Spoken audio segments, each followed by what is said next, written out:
Aujourd'hui dans le podcast AWS en français, nous sommes dans le monde de l'industrie, de la métallurgie plus précisément, et nous allons vous montrer comment l'apprentissage machine peut faciliter la tâche en matière de contrôle de qualité.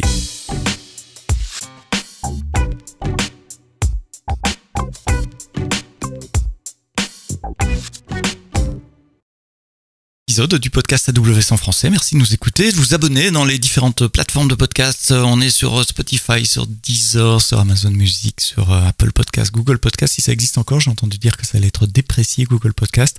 Enfin, je suis certain qu'il y aura une autre solution de Google pour écouter des podcasts aussi.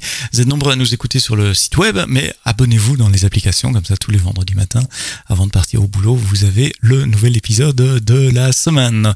Et cette semaine, je vous l'ai dit dans mon petit chapeau, on va rentrer dans le monde de l'industrie, de la métallurgie, de l'usinage de pièces métalliques, un monde que je connais pas, mais que mon invité Cédric Mauduit va nous faire un plaisir de nous expliquer. Cédric, tu es architecte de solutions chez Ugitech. Ugitech qui fait partie de Swiss Steel Group. Merci d'être là dans le podcast. Dis-moi, Ugitech et Swiss Steel Group, c'est quoi ?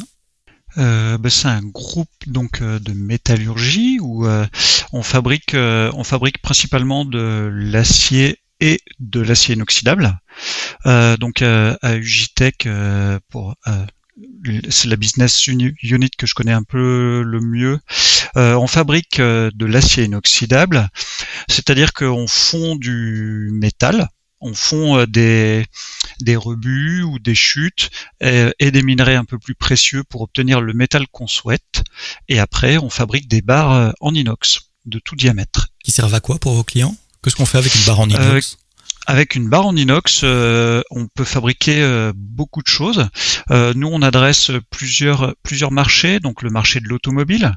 Par exemple, on vend des barres pour fabriquer ensuite des pièces dans des injecteurs. Le marché médical aussi, où on peut faire des ressorts, par exemple pour les stents, des choses comme ça.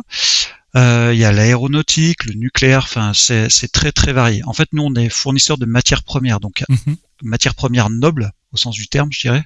Et après c'est nos clients qui transforment le métal pour en faire les pièces qu'ils souhaitent. Et donc, quand tu dis de toute taille, je comprends bien. Tu parles de l'exemple d'un stent médical qui va dans une artère, jusqu'à l'industrie nucléaire ou aéronautique, où là, je suppose que les sections sont un peu plus grandes. Et quand tu dis une barre, c'est juste pour me représenter, c'est rond, c'est carré, et c'est long ou c'est court?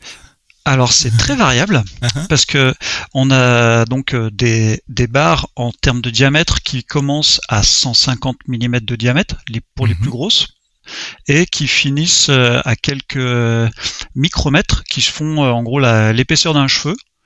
Par exemple, ça on l'utilise ça dans les téléphones portables, dans les écrans tactiles des téléphones portables. Ah ouais. Voilà. Ah oui, 150 mm les plus grosses. Donc oui, moi tu me disais barre, je pensais poutre, mais non, c'est 1,5 cm maximum. Non, 150 mm. Donc ah c'est oui, 15 cm, pardon. Oui. 15 cm, oui, ça fait la taille d'un CD à peu près. Pour ceux qui connaissent les CD. Bien. Et voilà. Merci de nous éclairer, nous, techniciens, plutôt informaticiens, sur ce monde de la métallurgie. Et justement, on va relier les deux. Quel était le challenge auquel tu étais confronté, qui t'a amené à la solution dont on va parler, qui est basée sur de l'apprentissage machine, mais c'était quoi le point de départ, le challenge métier, le problème que vous souhaitiez résoudre ? Alors le challenge qu'on souhaitait résoudre, c'était que on a un centre de recherche à Ugine, donc à Ugitech. Dans ce centre de recherche, on fait beaucoup d'essais d'usinage sur notre matière, c'est-à-dire qu'on essaie de voir à quel point on arrive à usiner le plus rapidement notre matière avec certains outils. Et tous ces essais demandent beaucoup de manutention à des techniciens. En l'occurrence, ça leur demande d'aller vérifier toutes les 3 minutes l'usure de chacun des outils qu'ils sont en train d'utiliser pour usiner le métal. Et en fait, ils prennent donc l'outil, ils le posent sous un microscope, ils prennent une photo, ils détourent l'usure de l'outil, ils mesurent l'usure de l'outil, et ils vont reposer l'outil dans la machine. Ensuite, ils continuent leur essai et ainsi de suite. Et en fait, cette opération de mesure de l'usure de l'outil est relativement fastidieuse parce que ils doivent démonter l'outil dans un premier temps. Ensuite, ils doivent aller prendre une photo dans un microscope, sous un microscope. Ils doivent l'exporter dans un outil informatique cette fois-ci, et faire un détourage de l'usure de l'outil avec des outils un peu graphiques. Et ça leur prend pas mal de temps. Ensuite, ils doivent remonter cet outil, la petite pointe de l'outil dans la machine et relancer leur essai. Donc un usinage, juste pour être certain que j'ai bien compris, on fait tourner la barre métallique et puis il y a une pointe très très dure qui va venir graver ou user la barre métallique pour lui donner la forme que votre client voudrait utiliser. C'est bien ça un usinage. Et ce que vous mesurez, c'est la résistance de la barre en inox que vous produisez finalement, et donc l'usure des têtes de gravure qui vont usiner la pièce. Voilà, j'essaie de reformuler pour m'assurer que j'ai bien compris. Est-ce que c'est bien ça ? C'est exactement ça. C'est exactement ça. Et donc nous, notre objectif, l'objectif donc du centre d'usinage, c'est de caractériser nos nuances, donc les types d'inox que nous fabriquons, et de voir à quel point ils peuvent être usinés vite et donc apporter de la productivité à nos clients. L'objectif final, c'est quand même ça, c'est de caractériser nos inox, donc les nuances d'inox, et de voir à quel point on arrive à être mieux que la concurrence. Et, voilà. et aussi pouvoir conseiller des têtes ou des matériaux pour des têtes à des clients, ou ça c'est plutôt standard, ou ça dépend de la résistance de l'inox également? Ça peut se faire. On a en parallèle un petit système expert que nous allons bientôt lancer et qui va nous permettre justement de faire des préconisations à nos clients de vitesse de coupe, donc la vitesse à laquelle ils peuvent usiner le métal en fonction des outils qu'ils ont, donc des pointes dures qu'ils ont en amont. Voilà. Et donc dans vos labos, et on parle vraiment de recherche ici, de contrôle de qualité, en amont d'une production en masse, vous devez déterminer ou classifier en tout cas les différents types d'inox en fonction de leur facilité à être usiné. Et donc comme tu disais, ça se fait, je répète ce que tu as dit, hein, juste pour être certain que je n'ai pas oublié et que j'ai bien compris, il faut démonter la tête de l'appareil, prendre une photo sous un microscope, détourer, tu as dit détourer, moi je vois ça à Photoshop comme les graphistes, c'est vraiment de ça qu'on parle, et puis aller mesurer la différence avant-après, combien de millimètres ont disparu, et puis remonter la tête et continuer l'essai. Et ça prend du temps. Donc avec quelle solution tu es venu, enfin, ou votre équipe est venue pour aider le business?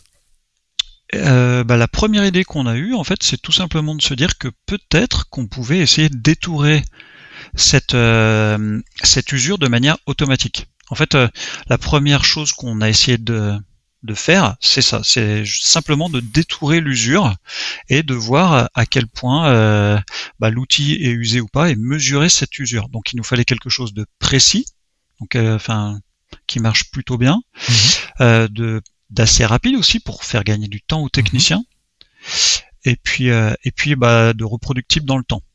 Il fallait absolument que ce soit reproductible, sachant que via des manières déterministes, c'était quasiment impossible. En fait, on a essayé un tout petit peu, mais on a vite arrêté. On s'est assez vite penché sur des modèles de deep learning, donc d'apprentissage et voilà, et d'entraînement de modèles de deep learning. Et donc l'idée, c'était d'apprendre un algorithme à faire le détourage pour vous et à faire la mesure pour vous, selon des techniques d'apprentissage. C'est de la classification d'images finalement, c'est de la reconnaissance d'objets dans une image. Il y a un peu de ça. En fait, pour être un peu plus précis, je dirais, sur cette partie d'apprentissage, ou de mesure de l'usure, on a 3 choses à faire. La première chose à faire, c'est de réussir à détecter les contours de l'outil. Première chose, c'est vraiment détecter les contours de l'outil. Donc on a un premier modèle qui fait de la segmentation d'images, segmentation sémantique si je me trompe pas, et qui en gros détecte l'outil et le fond, en fait, qui est capable de nous dire notre outil est ici et le fond de l'image est à un autre endroit. Donc il fait le détourage. Parce qu'en fait, oui, exactement, c'est un peu du détourage, mais comme ça change pas mal et ça varie beaucoup, on a un fond aussi qui est pas forcément très uniforme et ainsi de suite. En fait, on pouvait pas faire ça de manière déterministe non plus. Ensuite, on a 2 modèles qui tournent en parallèle au moment de l'inférence. une première partie qui va détecter une certaine usure, donc une entaille dans notre outil. Donc cette détection d'entaille, en fait, on l'a fait via de l'object detection. Donc détection d'objet toute simple, où en gros on arrive à déterminer, notre objectif c'était de déterminer la hauteur de cette entaille grâce à une boîte de détection d'objets, tout simplement. Donc ça c'est une première chose. Et la partie un peu plus complexe, c'est qu'on a une autre usure sur laquelle on doit mesurer en gros la profondeur usée, la profondeur moyenne usée. C'est-à-dire que, par exemple, sur 1 mm de large, on va avoir usé entre 0,11 et 0,15 mm, on va dire, par exemple, d'épais. Et grâce à une segmentation sémantique, on arrive à tracer un polygone et à mesurer l'aire de ce polygone et ensuite à calculer l'usure moyenne en hauteur de ce polygone. En gros, la hauteur moyenne du polygone, tout simplement. Et l'output final, c'est quoi alors? L'output final, c'est on a deux outputs.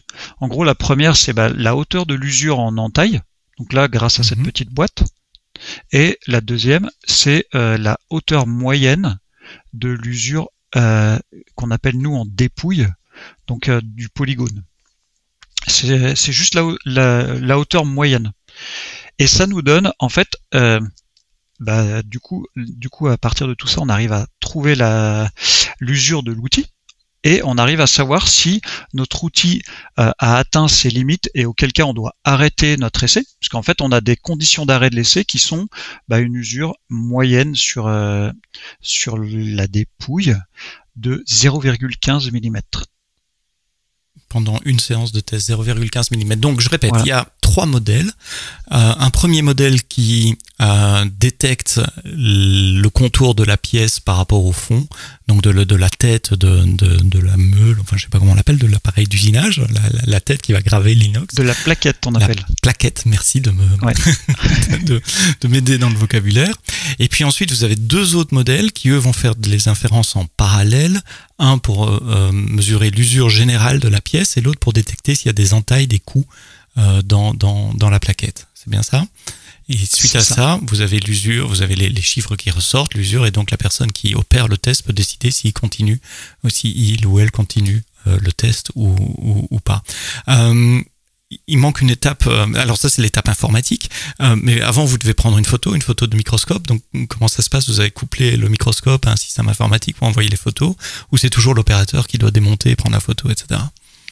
Alors pour le moment, l'opérateur doit démonter l'outil, la plaquette, il doit la prendre en photo avec son microscope, et ensuite on a développé un petit outil, en gros une application desktop, qui elle détecte qu'il y a une nouvelle photo qui a été prise, une nouvelle image qui a été prise, qui l'envoie dans S3 automatiquement, en fait en temps masqué quelque part, comme ça l'opérateur ne voit pas ne perd pas de temps à uploader l'image dans S3 et ainsi de suite.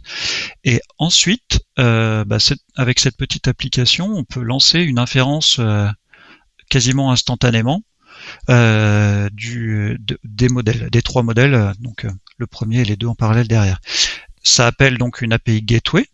En fait, la petite application desktop appelle une API Gateway qui, elle, va lancer une step function pour orchestrer les trois modèles. Et ensuite, on a une réponse de cette step function qui est lancée j'ai perdu le nom, en express, de manière express. Comme ça, en fait, on reste synchrone avec notre API Gateway, et ça nous permet d'avoir des temps de réponse d'environ 7 secondes.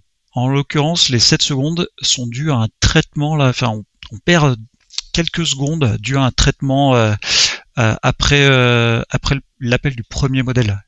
On va essayer d'améliorer cette partie-là. Notre objectif étant d'être sous les 5 secondes à l'origine. Donc je répète, et je rephrase. l'opérateur prend la photo avec le microscope dépose la photo sur je suppose qu'il est connecté à un PC ou un truc comme ça, et là-dessus vous avez une application desktop que vous avez développée qui prend l'image, qui l'envoie sur S3 et puis qui appelle une API Gateway pour déclencher la step function. La step function va aller relire le fichier d'S3 et déclencher le workflow d'inférence. Le premier, c'est le détourage, comme on a dit. Après le détourage, vous avez une étape de retransformation de la photo. Je suppose que c'est pour améliorer la qualité des résultats d'inférence des deux inférences suivantes. Et puis, vous faites les deux inférences suivantes en parallèle, générez des résultats et répondez de façon synchrone à l'application desktop qui attendait le résultat. Et tout ça, ça prend moins de 10 secondes pour le moment. J'ai bien compris ? C'est exactement ça. D'accord. C'est tout bon. 7 secondes par rapport à combien avant, quand vous le faisiez manuellement, quand les opératrices le faisaient manuellement? Pardon. À l'origine, on est aux alentours de 2 minutes 30, je crois, pour les opérateurs. Et il y a autre chose qui est intéressant, c'est que même si le modèle ne répond pas parfaitement à ce que les utilisateurs souhaitent, en fait, ça leur permet de gagner énormément de temps sur le détourage. Et après, la petite application desktop qu'on a développée, en fait, leur permet de faire quelques petites retouches sur la détection des usures. Et en l'occurrence, ça leur fait gagner du temps dans tous les cas. Et ça leur permet surtout d'être plus précis aussi. Ça, c'est la deuxième chose, c'est qu'on a gagné en précision. Parce qu'en fait, comme ils gagnent du temps, ils sont un peu moins pressés pour caractériser exactement ou mesurer exactement les usures, et ils peuvent être très très précis, ce qui aussi a un effet bénéfique, un cercle, ça nous fait un cercle vertueux après, dans le sens où ça permet d'avoir des meilleures images pour réentraîner notre modèle par la suite. Et j'allais y venir justement sur l'entraînement du modèle, mais j'ai encore une ou deux questions avant. De nouveau, pour m'assurer que j'ai bien compris, les opératrices font forcément un contrôle qualité sur les chiffres qui reviennent, et ils ont les images à l'écran, donc ils peuvent voir si c'est cohérent, si ça colle. Je suppose qu'il y a un seuil de confiance également, il y a un taux statistique de dire le résultat c'est ceci, je suis sûr à X%, donc si le seuil est trop bas, ils doivent quand même faire la mesure à la main. Mais tu dis la chose qui marche bien, c'est la première partie, le détourage, donc ça de toute façon ils doivent plus le faire à la main. En fait, on n'a pas besoin de seuil statistique ou de seuil de validité des résultats, dans le sens où ils sont toujours en train de vérifier les résultats. En fait, c'est l'opérateur ou le technicien qui fait office d'acceptation, de contrôle de qualité, qui aiguille, de contrôle qualité de nos résultats. On aura toujours besoin d'un technicien parce que, comme on est en train de faire des essais, on a besoin que les résultats soient fiables à 100%. Et en machine learning ou en deep learning, on peut jamais s'assurer d'être à 100% sûr des résultats qu'on fait, d'autant plus que là, on doit mesurer quelque chose. Donc c'est même pas, c'est pas de la détection d'objets où on peut dire je suis plus ou moins sûr de mon résultat. En fait, le résultat, il va être bon dans 95% des cas, mais pas parfait. Et en gros, il va être parfait peut-être dans 10-15% des cas. Et si on veut pouvoir améliorer l'entraînement du modèle et les réponses, surtout de notre modèle à l'avenir, en fait, on demande aux techniciens de nous retourner des résultats parfaits à chaque fois. Et puis, ça permet surtout de caractériser au mieux nos nuances à chaque fois. Alors j'ai bien compris, et j'espère que les auditeurs du podcast aussi ont bien compris la chaîne et comment ça marche en production pour les contrôleuses qualité. Maintenant, comment vous avez développé ça? Parce qu'il y a deux parties. Il y a une partie choix des modèles, et je suppose, mais tu vas me corriger, que vous avez pris des modèles standards, off the shelf, on dit en anglais, de l'étagère. Tu as mentionné Hugging Face. Et puis il y a la partie entraînement, tuning des modèles. Donc comment s'est passée cette phase? Vous avez probablement commencé avec un prototype, et puis il a fallu faire passer à l'échelle pour l'entraînement sur plusieurs dizaines, plusieurs centaines d'images. Raconte-nous cette histoire. Alors, d'ailleurs, pour ce projet, on s'est fait accompagner par des consultants externes, par un partenaire, exactement. On a fait toute une étape de modélisation. Donc, la première partie du projet, c'était une étape de modélisation. Cette étape de modélisation, pour cette étape de modélisation, nous avons utilisé la méthode CRISP. Donc, c'est une méthode itérative pour en gros qu'on a appliqué, qu'on applique sur la partie modélisation dès qu'on fait du machine learning à UJTech. Donc c'est tout simplement, voilà, c'est vraiment de l'itératif assez classique, je dirais. Et à chaque itération, l'objectif étant d'avoir avancé et de se poser une question à la fin de l'itération. Est-ce qu'on continue sur une itération suivante, ou est-ce qu'on est arrivé à un niveau de qualité suffisant, ou on arrête la modélisation parce qu'on pense qu'on n'arrivera pas à obtenir des résultats suffisants. Donc ceci dit, on a tout fait dans SageMaker. Tout s'est passé dans SageMaker sur la partie modélisation. La première étape, c'était de faire ce qu'on appelle un demi-modèle. Donc c'est un modèle où on n'a pas de, on n'utilisait pas de machine learning. En gros, c'était un petit modèle qui était basé sur des statistiques. En fait, c'était le modèle à challenger, tout simplement. C'était la base, la ligne de base, et il fallait que ça soit meilleur que ça. Ouais. Il fallait qu'on soit toujours meilleur que ça. Si on faisait des modèles de machine learning, en l'occurrence de deep learning, qui étaient moins bons que la baseline, on pouvait se dire que là le projet n'allait peut-être pas aboutir, ou je ne sais quoi. Donc après, on a entraîné nos modèles de plusieurs manières.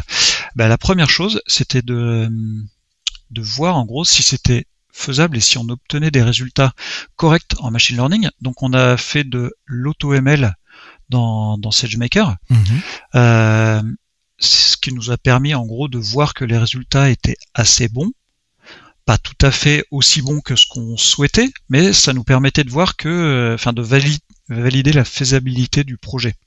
Donc l'AutoML, vous lui donnez un jeu de données à noter au début, et puis un jeu de données de référence. Il auto-entraîne sur le jeu à noter, et puis il utilise le jeu de référence pour voir si les résultats qu'il obtient correspondent aux attentes de départ. Je ne suis pas spécialiste d'AutoML dans SageMaker, donc je parle sous ton contrôle de ce côté-là. Je suis pas un grand spécialiste non plus, mais en fait, ça nous permet, ce que ça nous a permis de faire, c'est on a notre modèle, notre jeu de données en entrée, jeu de données d'entraînement. On a classiquement un jeu de données de validation aussi, et surtout, en gros, l'entraînement et le test, donc la partie inférence pour la validation de ce modèle, ça se fait quasiment sans code. En fait, c'était ça l'intérêt, c'est que ça nous a permis d'aller très très vite pour entraîner ce modèle, avoir quelques résultats et s'apercevoir que on arriverait à obtenir des résultats, en gros avoir la conviction que les résultats allaient être relativement bons. Voilà. Donc ça c'était notre première étape. Ensuite, l'étape d'après, c'est que on est allé prendre des modèles pré-entraînés sur Hugging Face, donc des modèles de segmentation d'images et des modèles de détection d'objets. Et puis avec ces modèles et bien sûr du temps et du fine-tuning, donc tuning d'hyperparamètres et ainsi de suite, on a réussi à obtenir des résultats qui nous ont satisfaits. Et puis voilà, tout simplement. Du fine-tuning, c'est la technique qui consiste à prendre un modèle déjà entraîné et de régler les paramètres, de lui donner encore un peu plus de données, mais des données personnelles à vous cette fois-ci, pour l'entraîner spécifiquement, ou le réentraîner, le fine-tuner, le paramétrer pour vos données à vous. Comment vous faites la notation des données? Ça ressemble à quoi physiquement? Parce qu'une image, je vois bien, c'est un fichier PNG ou quelque chose comme ça, et puis une annotation, c'est quoi? Alors la notation, ça tombait plutôt bien pour nous. Là, on a vraiment eu de la chance sur ce projet. C'est que quand ils prennent des photos, les opérateurs sur le microscope, et qu'ils tracent, en gros, ils tracent toutes les lignes, les polygones et ainsi de suite. En fait, ça génère un fichier XML avec toutes les coordonnées des points qu'ils ont tracés. Donc, on avait déjà un jeu de données labellisé et ainsi de suite. Donc, on a quand même fait une passe, voire plusieurs, pour vérifier que les données labellisées étaient bonnes. Donc ça, c'est dans la partie data understanding et data preparation. Donc, vraiment pour essayer d'avoir le jeu de données le plus propre possible. Et c'était assez, je dois dire que c'était assez confortable d'avoir un jeu de données comme ça, bien labellisé, et ainsi de suite, et qu'on n'ait pas eu besoin de labelliser toutes les images. Oui, parce que souvent, les gens qui travaillent sur ces projets-là me disent que c'est 80% du temps du projet, c'est collecter les données, les annoter, s'assurer qu'elles sont propres, etc. Et donc là, l'outil qu'ils utilisaient avant la solution informatique était déjà conservait déjà les images et les fichiers XML. Donc vous aviez un historique déjà disponible, c'est ça. Et on parle de combien de photos et d'annotations? Quelques dizaines, quelques centaines, quelques milliers? Alors en l'occurrence là pour la partie entraînement, on avait 2500 à 3000 images à peu près pour l'entraînement, et en l'occurrence on doit être à environ 1000 images par an, je dirais. Parce que évidemment maintenant vous 1000 par an. Conservez ces images et vous continuez d'entraîner, de fine-tuner le modèle. Mais ça c'est un processus d'amélioration continue, d'entraînement continu. Exactement, oui. Est-ce que vous avez eu des problèmes physiques aussi de prise d'image, je sais pas, la lumière, le fond, la qualité de la lentille, l'heure de la journée qui fait que... pourquoi je pose la question? Parce que j'avais un autre épisode où on parlait d'imagerie médicale et on me disait en fonction du fabricant de la machine médicale, du scanner, les images n'étaient pas exactement les mêmes et il fallait fine-tuner les modèles vraiment en fonction du fabricant de la machine. Est-ce que vous avez eu des choses comme ça aussi, en fonction de la lumière du jour, en fonction de, je sais pas moi, le fond de la lentille de microscope ou autre? Non, on a eu de la chance aussi, encore une fois. Parfois, dans un projet, c'est bien aussi. Oui, c'est bien, surtout sur les premiers projets. Là, on est encore un peu au début de tout ça, et ça nous a grandement simplifié la tâche.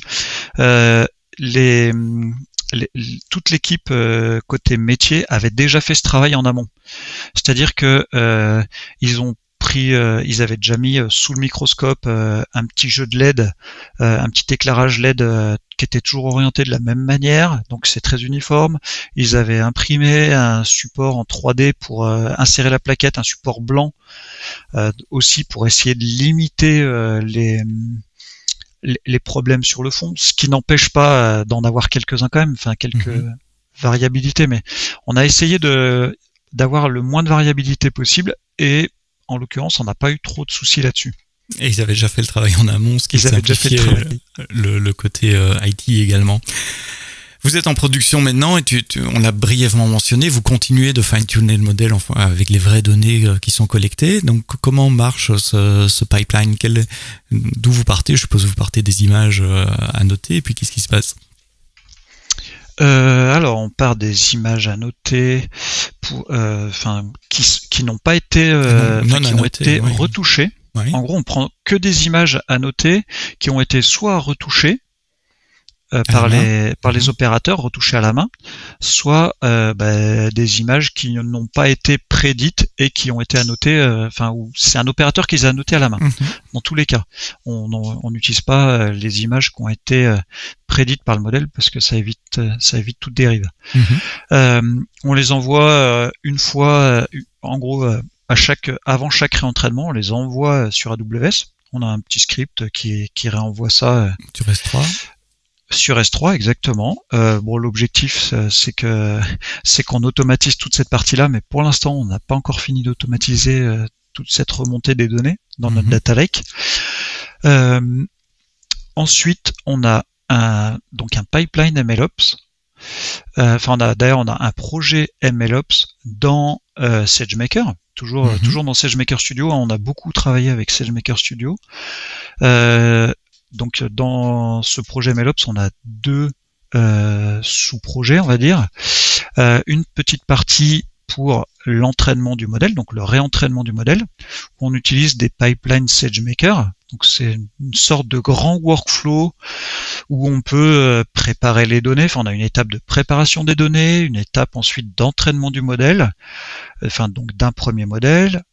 Ensuite, une étape d'évaluation du modèle, et si le modèle a des suffisamment bonnes métriques, on registre, alors je sais pas comment dire, on enregistre le modèle dans SageMaker.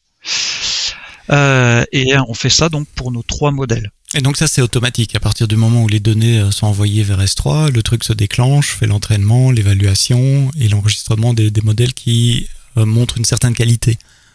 Non, on fait Quasiment. pas ça de manière automatique. En tout cas, on le déclenche pas de manière automatique, on le déclenche À la manuellement main. parce que en fait, avant de déclencher tout ça, en fait, on fait vérifier les images toujours par les métiers, les techniciens métiers, qui vont valider que les images qu'on entraîne sont les bonnes, sont des images qui sont correctement annotées. Toujours. Ça nous permet de s'assurer de la qualité du jeu d'entraînement pour éviter d'avoir des petites déconvenues après entraînement du modèle.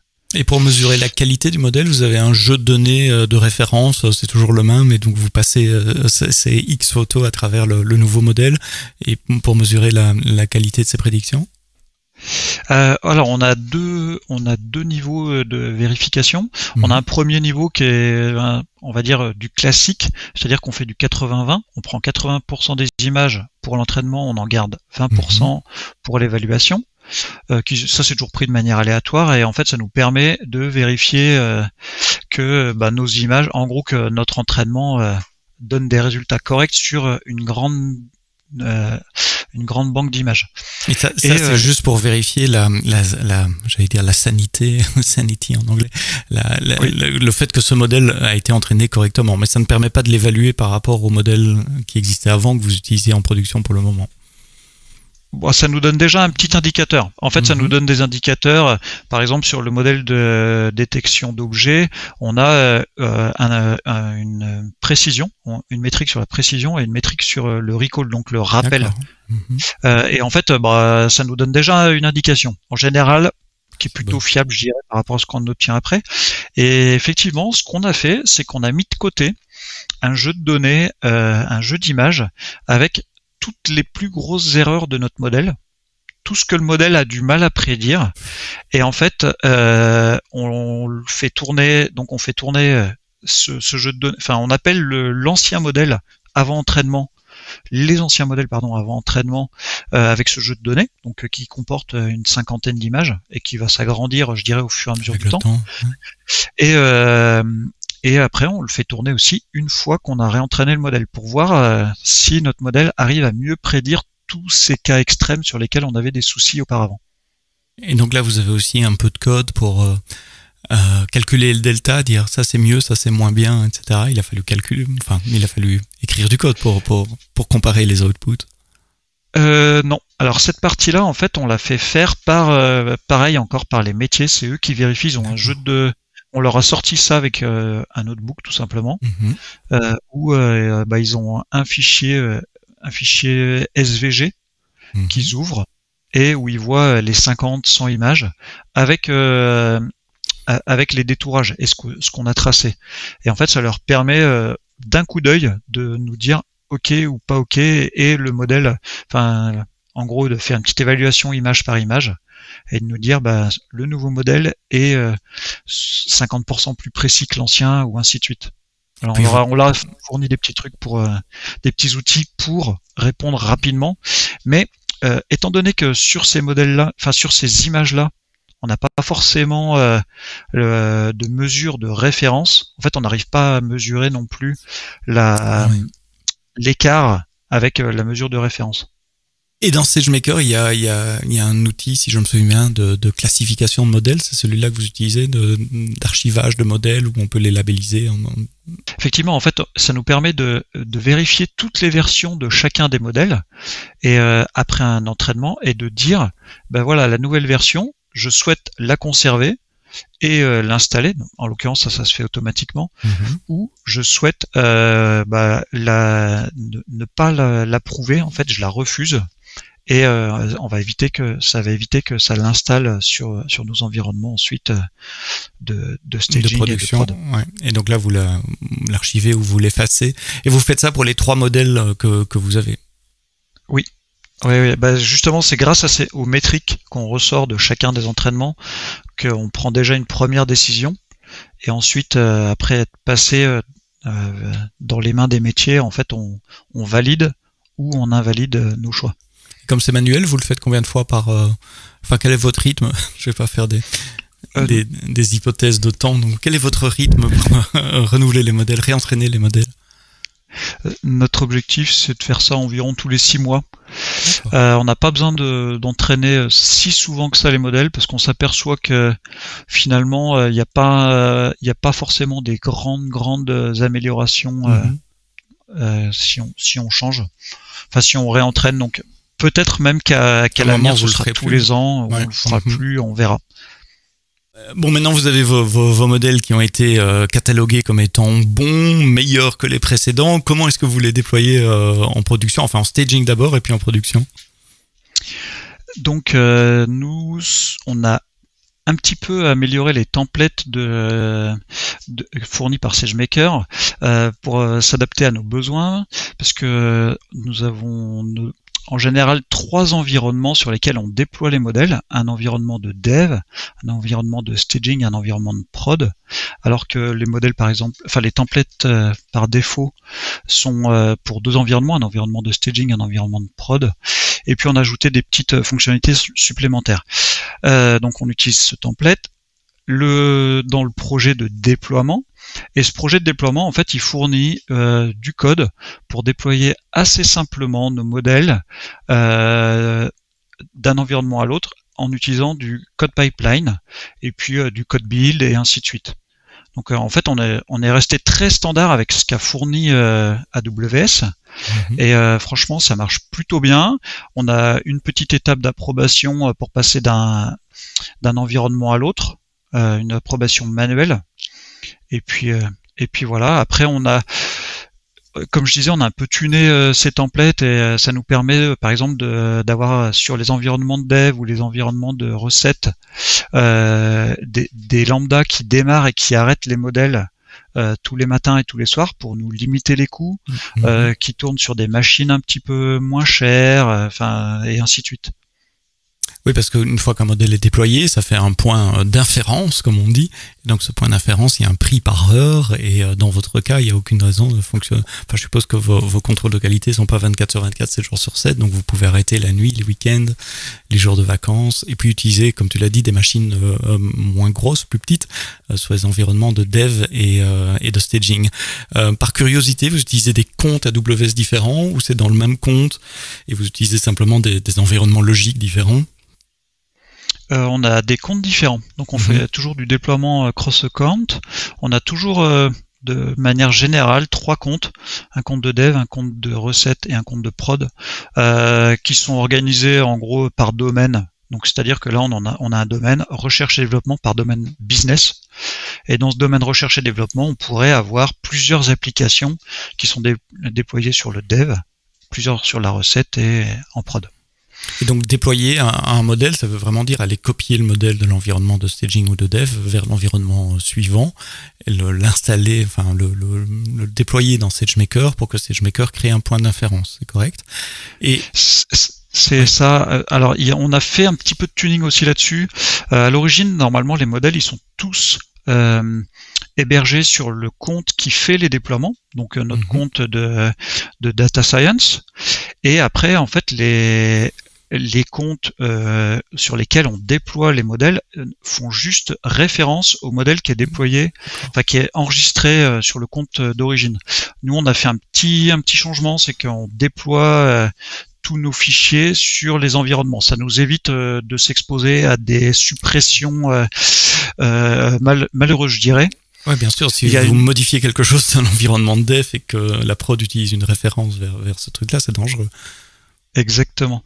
Et on a une autre chose que là sur ce use case qui est intéressante, c'est qu'en fait on a donc des points d'inférence qui sont déployés sur chacun des environnements, et comme on doit répondre en temps réel, en fait, parce qu'il y a quelqu'un qui est derrière la machine, on n'a pas pu faire du serverless, on n'a pas pu faire des points d'inférence en serverless parce que il y a un petit temps de chauffe qui est un peu long.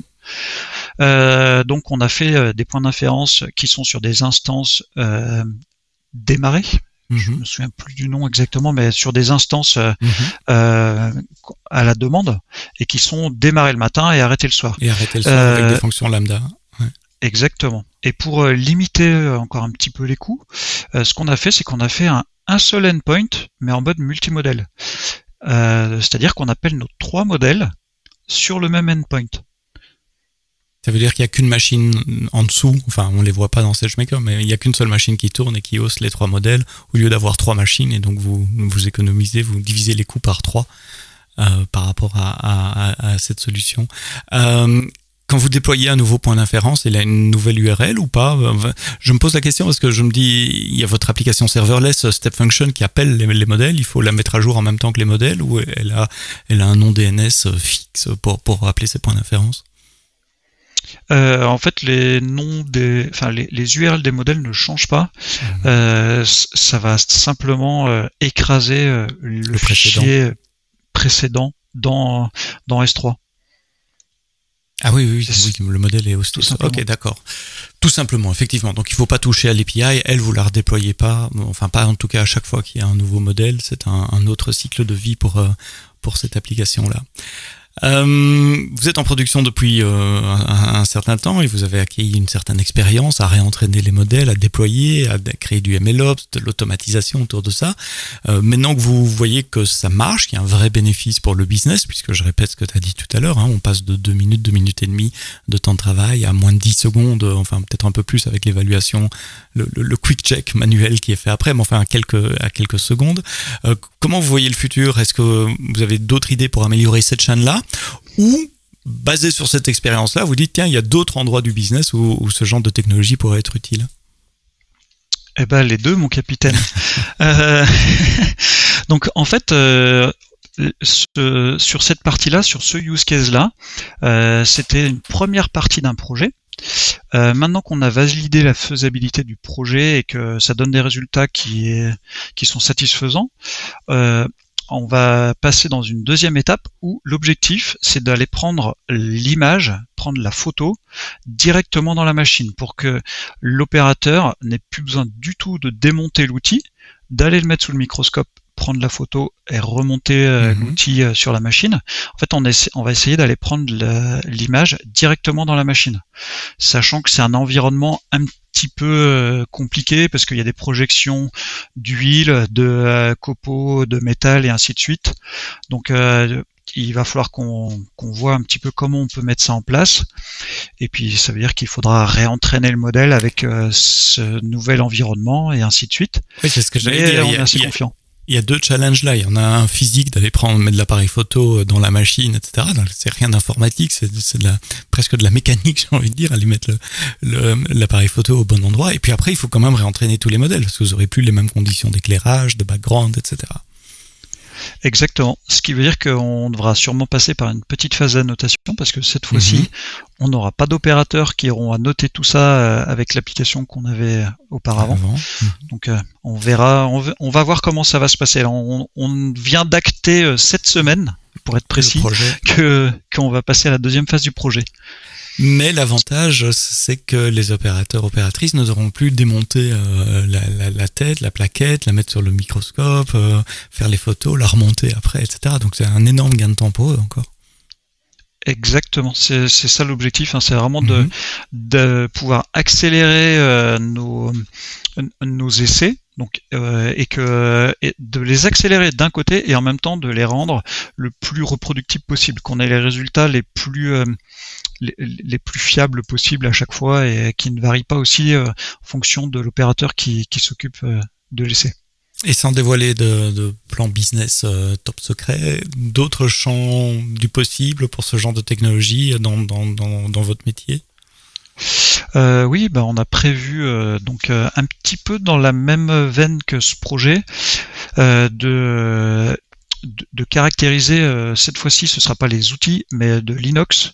C'est-à-dire que grâce à des coupes d'inox, on fait déjà des coupes d'inox dans d'autres labos, et les coupes d'inox, elles sont prises en photo via un microscope, et en gros on fait un peu de la métallographie dans ce labo.